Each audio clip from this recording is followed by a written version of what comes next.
Eu já sofri uns ghostings aí, né, cara? Algumas meninas. Hã? Todo mundo já sofreu. Algumas meninas saem comigo, elas aproveitam dos meus lábios, elas aproveitam das minhas bocas, elas aproveitam às vezes até do meu ânus, elas aproveitam do meu bang jong, bang jong. Elas tomam o caldo que sai do meu bang jong e elas consomem aquele leite e depois no próximo dia, quando eu me vejo apaixonado, pela moça, a moça não me responde mais. E daí eu entendo que na verdade ela só queria consumir o meu caldo essencial vital e eu me sinto basicamente parasitado, porque o meu sêmen, pessoal, o meu sêmen é muito importante, entendeu? O meu sêmen é muito importante, porque o meu sêmen.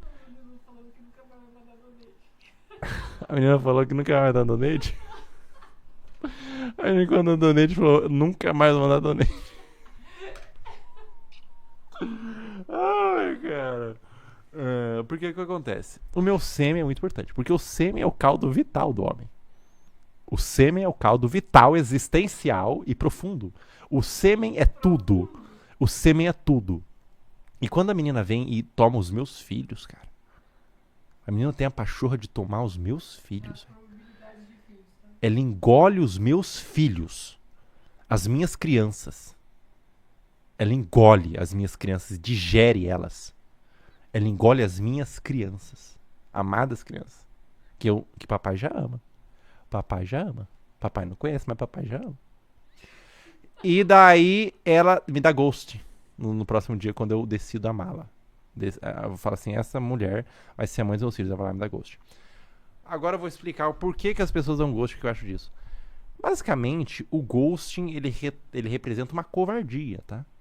A pessoa que dá ghosting é porque ela é covarde e não consegue falar pra você, ó, na verdade, não consegue ser sincero, né? Ó, na verdade, eu não quero ficar com você, mas ou eu só queria leitar, eu só queria ser leitada, eu não consigo vir falar que eu não tava a fim de um relacionamento. Ela é covarde, ela não quer te ofender e acaba ofendendo muito mais, né? Eu já tomei alguns ghostings e não vou mentir. Eu talvez já tenha dado uns gostos, porque quem bate não sofre, né? Quem bate não sofre. Quem apanha que sofre. Então talvez já dê alguns gostos também. E eu acho que quando eu dei os gostos, vem de uma covardia que eu tinha. Isso aí na época de menino, tá, pessoal? Faz muito tempo que eu não transo, não, né? E nem saio com ninguém. Pra mim.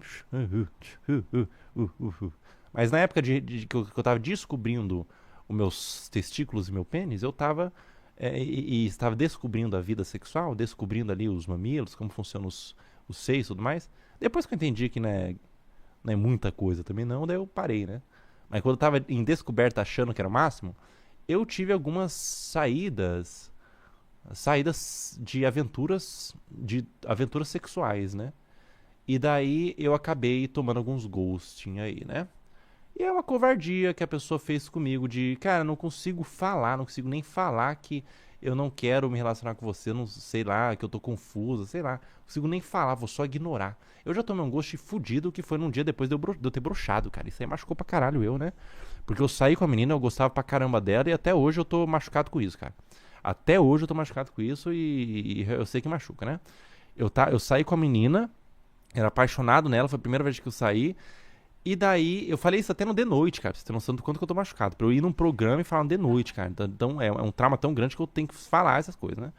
E aconteceu mesmo, cara. Aconteceu mesmo. Era uma menina muito bonita, né? E ela tinha um corpo que eu achava interessante, porque ela tinha um corpo equino, né? Um corpo equino. O quê? O quê? O que é isso? O que foi? Hã? Ela tinha um corpo equino, né? Ela tinha um corpo que arremetia um cavalo, né? Onde ela tinha os glúteos muito volumosos, né, e os seios muito volumosos. Então ela parecia, e era um corpo que eu acho interessante porque parecia era um corpo bastante com bastante potência existencial. E daí eu queria, eu não queria copular com ela, eu queria assistir Taxi Driver. Era o único interesse meu que eu tinha era assistir Taxi Driver com ela. Eu chamei ela pra minha casa e botei o Taxi Driver pra gente assistir. E daí a gente ficou assistindo um filme, ouvindo a parada, só que o filme também tava meio bad. Daí ela não queria copular comigo. Ela pegou e falou assim: olha, eu não gosto de você. Não, ela não falou não gosto de você. Ela falou assim: olha, eu não. Eu vou falar pra minha amiga que eu não. Que não, ela falou assim: eu vou vir aqui na sua casa, tá? Porque a gente tá se conhecendo, mas não quero copular nem nada. Eu falei: não, imagina, eu também não quero copular. O que é isso? O que tá acontecendo, né? Você acha que eu sou um Copla Man? Ela falou: não acho que você é um Copla Man. Daí eu falei assim: então eu também não acho que você é uma Copla Girl. E daí teve um debate assim, e falei assim, você tá me chamando de Coppola Man. E daí quando você fala que não quer copular, e você fala isso, num pré-encontro, a pessoa sentar e falar assim, olha, eu não quero copular com você. Talvez venha de um trauma, alguma coisa assim, mas eu peguei e falei assim, olha, eu não sou um chimpanzé, eu quero assistir Taxi Driver. Eu só quero assistir Taxi Driver. E a pessoa achou que eu tava chamando, eu chamei ela pra assistir Taxi Driver, a pessoa, não, ele tá me chamando pra me comer. Não, tava chamando realmente pra assistir Taxi Driver, porque não tinha ninguém pra assistir Taxi Driver, era um menino que eu gostava, e dela veio aqui em casa. Aqui em casa não, lá na minha casa, quando eu morava em outra casa. E daí, no momento que eu estava assistindo Taxi Driver, ela começou a tocar nas minhas mãos e rolou, não era nem pra rolar, mas rolou um selo.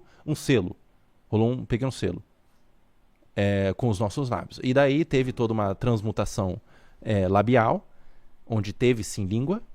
E daí e daí a gente teve um sim, um beijo. E daí daí eu comecei a manipular os seios dela. Eu não vou falar o nome, pelo amor de Deus, né? Mas eu comecei a manipular os seios dela com as minhas mãos e daí em um dado momento eu percebi que eu iria talvez realizar a cópula. Eu não estava preparado para isso. O táxi dela estava rolando, eu queria que o filme terminasse. Mas ela não queria que o filme terminasse, ela queria que eu terminasse. Com leite. E daí eu comecei a manipular os seios delas. E em um dado momento eu coloquei sim as minhas mãos longelíneas, né? As minhas mãos longelíneas dentro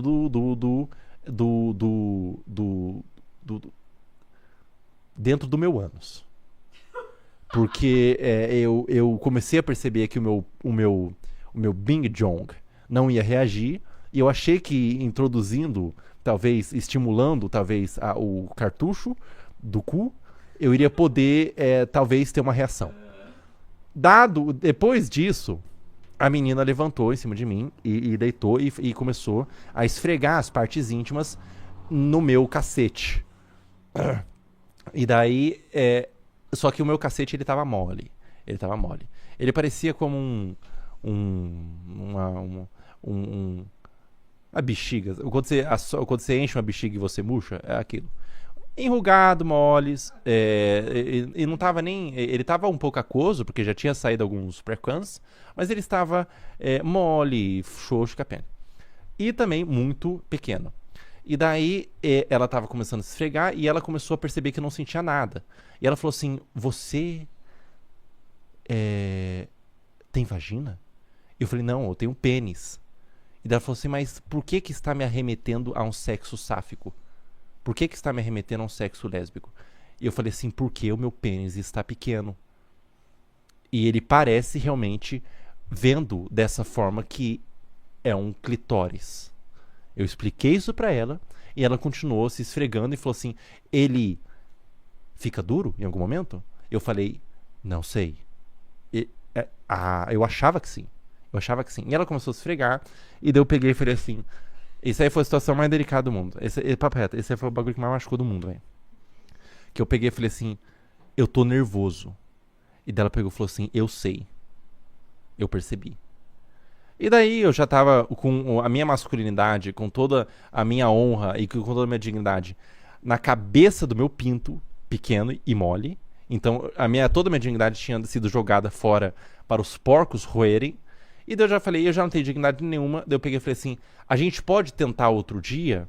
Eu vou tentar tomar alguns tadalafilas, vou tentar tomar algumas medicações, alguns melzinhos do amor, e vou tentar talvez enfiar alguns objetos pontiagudos no meu cu, tentar enfiar talvez um plug, talvez alguns objetos vibratórios no meu ânus, para tentar fazer com que o meu ding-dong reaja.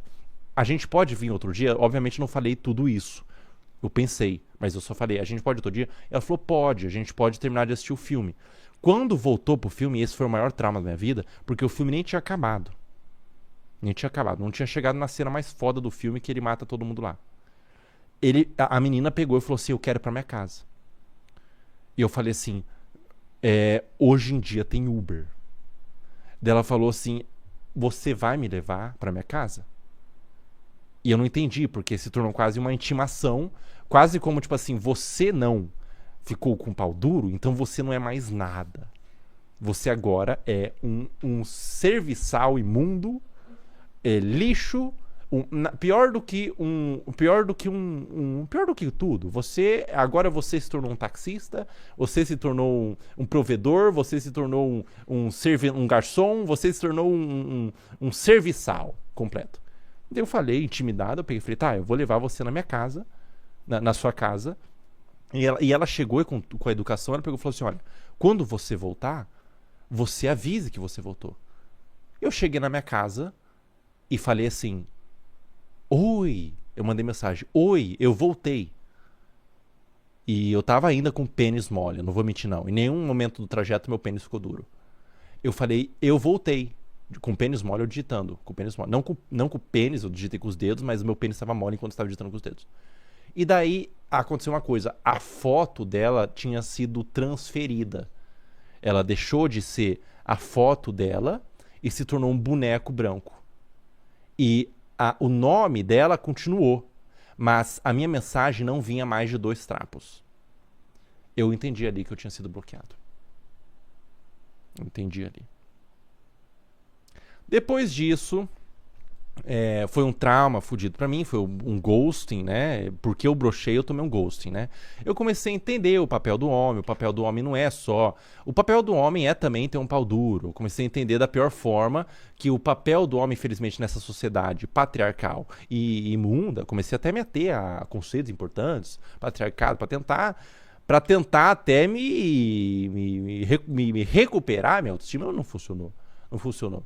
Eu comecei a entender que o homem que não tem um pau duro, ele é menos do que um saco de esterco, de ração pra gado. Ele é lixo, um homem que não tem um pênis duro.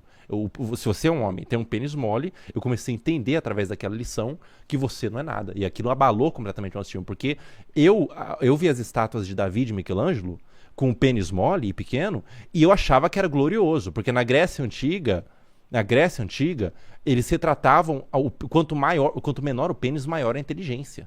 Então aquilo pra mim era muito importante. Eu tinha isso como conceito de vida. O meu pênis, se ele estiver mole, isso significa que eu sou inteligente. Aquilo me fazia sentido na minha autoestima, na minha dignidade. Depois daquilo, todos os valores foram invertidos. Eu fui pro psicólogo e falei, doutor, meu pênis é mole. Doutor, meu pênis é mole e eu sou um homem broxa. O que eu faço? E daí o doutor falou assim, como que foi?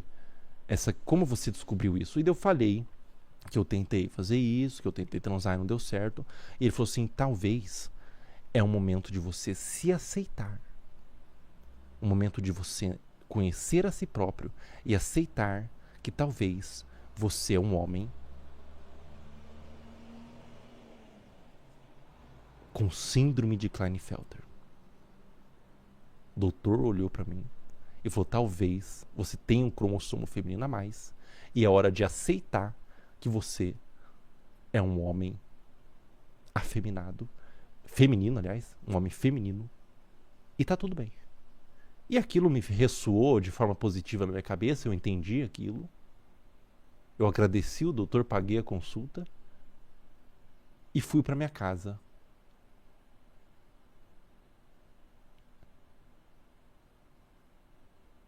Com pênis mole.